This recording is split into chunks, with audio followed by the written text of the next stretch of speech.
Hands.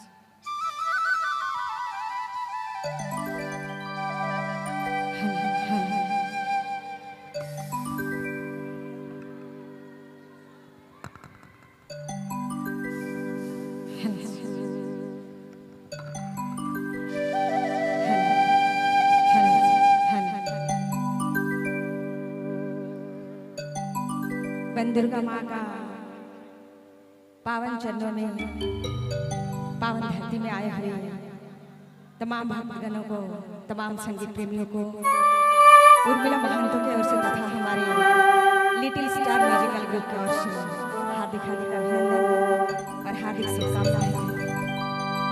एक प्यारा सा भजन के साथ आप सबों के समक्ष खुशी जी, वर्षा जी, राहुल जी को मंच पर बुलाना चाहूंगी और मंच के समक्ष उपस्थित तमाम हमारे मान्यगण्य अतिथियों को हमारे ओर से प्रणाम है। इस कमेटी के तमाम कर्मकर्ताओं को तहे दिल से धन्यवाद देना चाहूँगी जिन्होंने आज इस मंच पर हमें याद किया।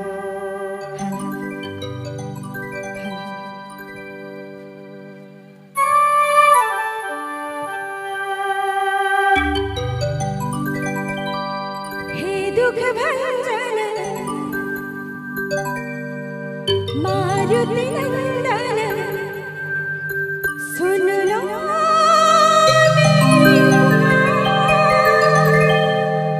पवन सुत बिनती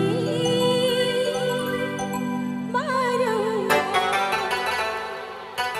पवन सुत बिनती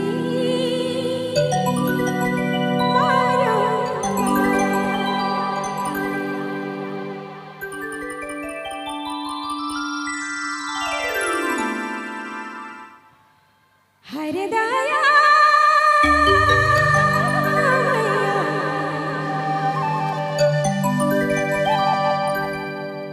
हरदया कौन ठहरे हो बाई सीता आई हो खोजत हनुमान जाए। बोले पवन शुद्ध हनुमान की हरदया कौन ठाने हो बाई सीता आई हो।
प्रभु हनुमान अपना परिचय देने लगते हैं तो सीता मैया को लगता है कहीं रावण का दूसरा छल तो नहीं।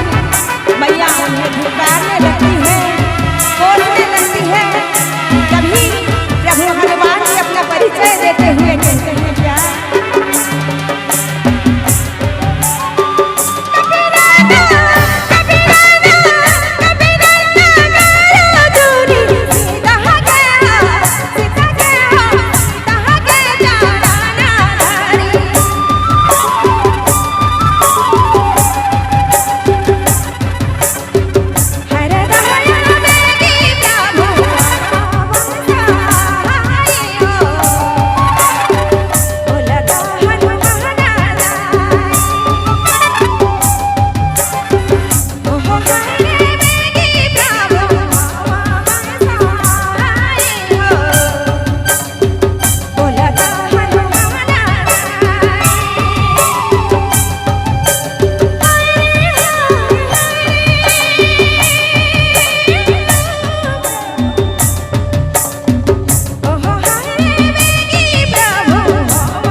बोलिए प्रभु बजरंग बली की।